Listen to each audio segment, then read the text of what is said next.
Mientras por competir con tu cabello, oro bruñido al sol relumbra en vano, mientras con menosprecio en medio el llano mira tu blanca frente el lirio bello, mientras a cada labio por cogello siguen más ojos que al clavel temprano, y mientras triunfa con desdén lozano del luciente cristal un gentil cuello.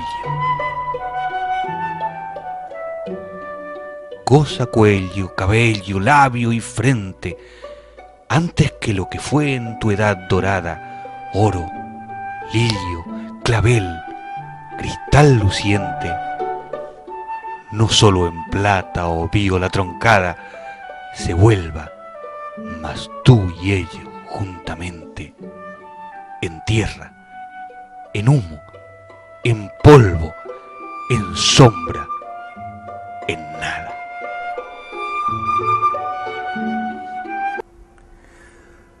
Luis de Góngora, uno de nuestros grandes poetas del habla española, del habla castellana y de España concretamente, poeta del siglo XVII, uno de los dos grandes. Él cultivaba la línea culteranista dentro de lo que se ha dividido la poesía de esa época como contraposición al conceptismo de Quevedo. Todo eso seguramente muchos de ustedes se lo acordarán de la escuela misma.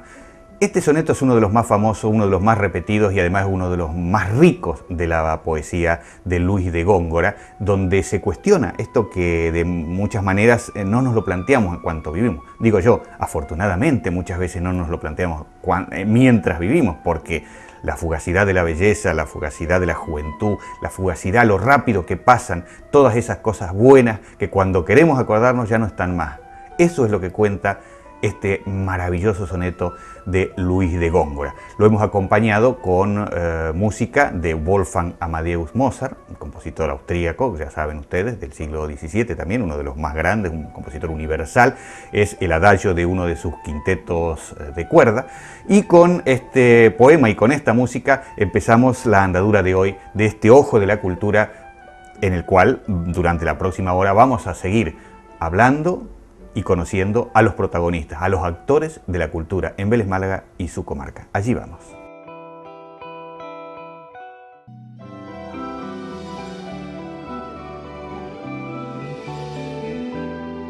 Poemillas Marineros es el último libro de poemas de Antonio Serralbo, editado recientemente por la Sociedad de Amigos de la Cultura de Vélez Málaga y presentado en el mes de diciembre en Vélez Málaga precisamente. Estamos con Antonio.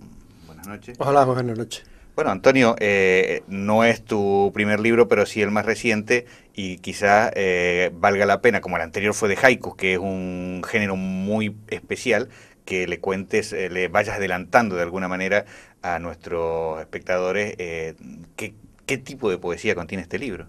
Bueno, pues es poesía normal y corriente, unos poemas sobre el mar, de ahí su título, Poemillas Marineros. Y lo que he querido es hacer un poco una recopilación de mis vivencias sobre el mar, tanto desde pequeño como ahora más mayor. Es decir, este libro está escrito paseando por el Paseo Marítimo de Torres del Mar y viendo imágenes del mar y recordando cosas. Y fue una idea de recopilar todo este tipo de poemas en un librito. Y por eso salió este Poemillas Marineros, ¿no? Yo ya lo tenía preparado, más o menos, y cuando la Sociedad de Amigos de la Cultura me dijo que si tenía yo algo para publicar, pues pensé en este libro porque era el primero, como tú has dicho, después de los haikus era el primero, ¿no? Que tenía. Hay otras cosas por ahí que quizá podían constituir otro libro, quizá más adelante salga, pero este, que ya estaba más o menos pensado, pues he querido que siguiera una especie de orden cronológico, ¿no? O sea que el libro, de alguna manera podríamos decir que es un libro que está con un criterio programático, por decirlo así. No es una recopilación de poemas, sino una serie de poemas temáticamente unitarios. Está pensado como un libro sobre el mar, evidentemente, ¿no? Es decir, que yo, mientras que he ido escribiendo estos poemas, he escrito otras cosas, pero lo que eran poemillas marineros, como yo quería llamarlo, estaban en una libreta especial, es decir, que tenían un apartado especial, ¿no? Y estaban pensados como eso, como un libro sobre el mar. Y desde el punto de vista estilístico, porque insisto, el anterior, los haikus, es un género muy, muy específico y muy cerrado, si se quiere, pero en este libro, ¿tú te inclinas por algún tipo de métrica o por alguna forma estilística particular, o es más bien variada? Bueno, son versos libres, no hay una rima específica, no hay una rima especial, no son sonetos, no son quintillas, no son cuartetos, son versos libres bueno, que quizás si se ve un poco el libro, pues pueden recordar por la forma, y yo creo que es así, por la forma en que está escrito, podrían recordar un poco los poemas que hacía Joaquín Lobato, por la forma de construir un poco los versos. Tengo que reconocer que en aquel momento yo estaba bastante influenciado porque estaba muy metido en la obra de Joaquín, entonces en la forma, no tanto en el fondo, que Joaquín tiene un libro que es Atardece el mar, precisamente, estaba pensando en eso. Ya me gustaría a mí que fuera Atardece el mar, es otra cosa, no llego yo ahí. Y quizá en el trasfondo, en lo que sería el fondo del libro, pues quizá tenga más de Alberti en el sentido de recordar el mar de la infancia, de ver el mar. En ese sentido, pues bueno, ya digo, es un libro sobre el mar y sobre muchas variantes del mar. Aunque se llama Poemillas Marineros, pero la palabra marinero creo que no aparece en ningún momento. En un principio eran marineros, después la he cambiado por pescadores o por marengos, que son palabras más próximas aquí, ¿no? El libro, para terminar con el libro específicamente, está ilustrado. Sí, eso es otra de las cosas que tengo que agradecer a los muchos amigos que me han animado a este libro. Tengo que agradecerle a Carlos Ariza, el pintor que además en un tiempo récord me preparara las ilustraciones para incluirlas en este libro. A mí siempre me gusta que los libros de poemas tengan algún tipo de ilustración también. Bueno, los haikus que eran un haiku con cada ilustración. En este caso son 4 ilustraciones, pero a mí me parece que vienen muy bien y al libro le ayudan muchísimo a entender un poco también la poesía, ¿no? Tú escribes por lo menos desde que yo te conozco, pero has publicado muy poco, ¿no? Bueno, yo escribo desde antes que tú me conocieras. Pues dije que por lo menos desde que te conozco. Pero alguna vez lo he comentado, yo cuando leía, bueno, a Arthur Rimbaud, pues me quitó de escribir. Yo cuando vi aquello digo, después de esto ya que se puede escribir, ¿no? De tal manera que estuve por lo menos 8 o 10 años que no escribí nada. Y luego poco a poco iba haciendo cosas muy sencillas, muchas veces poemas por encargo que me hacían los amigos para carnavales o para cualquier otra cosa. Y luego pues he ido escribiendo y he ido guardando. Y entonces los amigos me han ido animando, porque tú tienes cosas, tienes que publicar. Bueno, y aquí estamos. Y en esa trayectoria poética que tú has hecho, ¿reconoces algunas influencias en particular? Porque muchas veces te influyen autores que uno ni se da cuenta que lo han influido, pero creo que ya a cierta altura uno hace un poco una revisión crítica de su propia escritura y dice, sí, aquí se ve la huella de tal. Ya me gustaría a mí escribir como, por ejemplo, Juan Ramón Jiménez, o como García Lorca, o como otros muchos poetas. Yo sí leo mucha poesía, es verdad, leo mucha, pero yo no sabría decirte que existe una influencia de ninguno, ¿no? Ya te digo, en este libro sí, quizás hay más influencia de Alberti en el sentido de los temas, pero ya me gustaría a mí escribir como Alberti. Influencia, no lo sé, eso lo tendrán que decir la gente que me lea, yo no me la reconozco, ¿no? Tú lees fundamentalmente autores españoles, porque has mencionado a Rimbaud como una... Sí, claro, el problema de Rimbaud o de los autores extranjeros es que los tienes que leer traducidos. Entonces, en poesía, si ya la célebre palabra de traductore traditore, ¿no? El traductor traidor, pues en poesía es doblemente traidor, porque no es solamente el sentido, tiene que ser la rima, tiene que ser la palabra exacta, entonces es muy difícil. Claro, yo cuando leía a Rimbaud, pues incluso la traducción me sorprendió, ¿no? Pero claro, leo otro tipo, yo por ejemplo leo a Verlaine y me resulta difícil en las traducciones. Yo creo que para eso habría que tener más conocimientos de idiomas que yo no tengo. Por último, en el panorama de lo que es la poesía aquí en la Exarquía, en Vélez Málaga especialmente, que es donde tú estás más, ¿tú crees que sigue siendo? Porque yo siempre he dicho que aquí la literatura es la hermanita menor dentro de las artes. Sí. ¿Sigue siéndolo? Hombre, aquí se ha dado siempre más importancia a la pintura y tiene también su explicación. Hay muchos pintores y muy buenos pintores. Me comentaba Joaquín que quizá eso era por la luz que teníamos aquí. Joaquín Lobato me decía, eso puede ser la luz, porque aquí fíjate que tenemos un tiempo espectacular, una luz preciosa, una luminosidad, unos colores, y la gente se tira a la calle a pintar. Y para escribir hay que estar encerrado, entonces tiene que ser en lugares donde haga más frío. Él decía, Granada te invita más a escribir que Vélez. Es decir, que quizá eso también potencie una forma de expresión u otra, ¿no? Y aquí pues creo que hay menos escritores que pintores. Entonces eso se tiene que notar. Gracias, y vamos a leer ahora Poemillas Marineros, lo mismo que les recomiendo a todos nuestros espectadores que lo compren y lo lean, porque para eso se escribe, ¿no? Bueno, dicen que en la vida lo importante es tener un hijo, plantar un árbol y escribir un libro, sí. Pero yo creo que lo verdaderamente importante es que educar al hijo, regar al árbol y que la gente lea los libros cuando los has escrito, ¿no? Si no lo han leído, pues la verdad es que tiene poco sentido. Muchas gracias. A ti.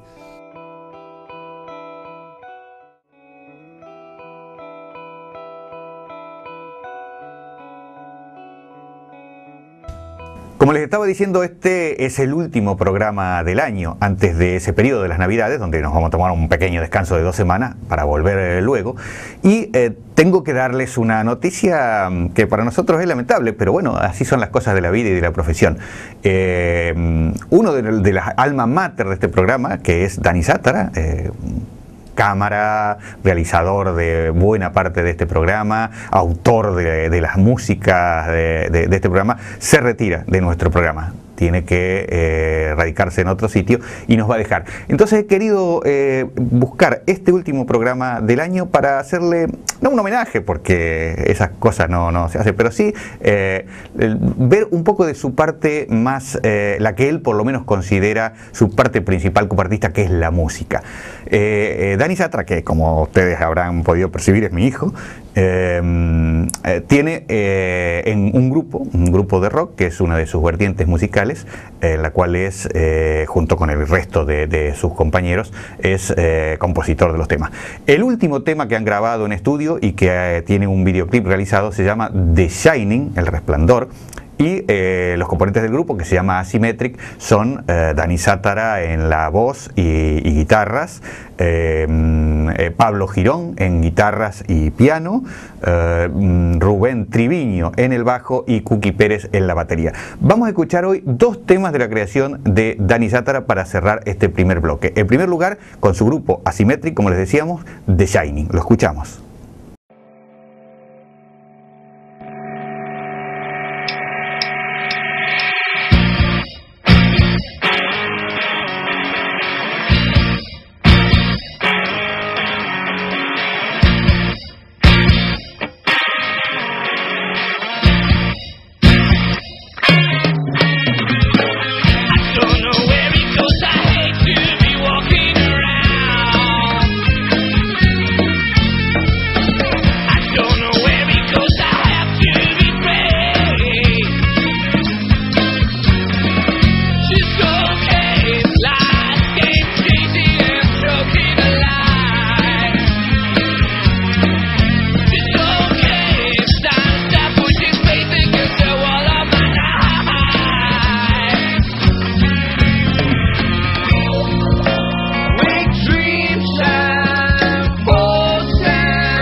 Después de escuchar este tema de la vertiente rockera, podríamos decir, de Dani Satra, les quiero hacer escuchar también otra faceta de su producción musical, una producción que él realiza en solitario, tocando todos los instrumentos, bueno, con esta cosa extraordinaria que tienen hoy en día la informática, los ordenadores, las mesas de mezcla, una cosa que ya hubiera querido Beethoven tenerla realmente, pero bueno, tiene la ventaja de los músicos de nuestra época. Dani, que también compone música, como podríamos llamar, música de conservatorio, por decirlo así, ha compuesto un tema que es una banda musical que se llama The Moon Will Set, que es lo que vamos a escuchar a continuación con una especie de videoclip que también él ha montado especialmente para este tema. Lo escuchamos y con esto nos vamos a ir ya luego al final del primer bloque de El Ojo de la Cultura.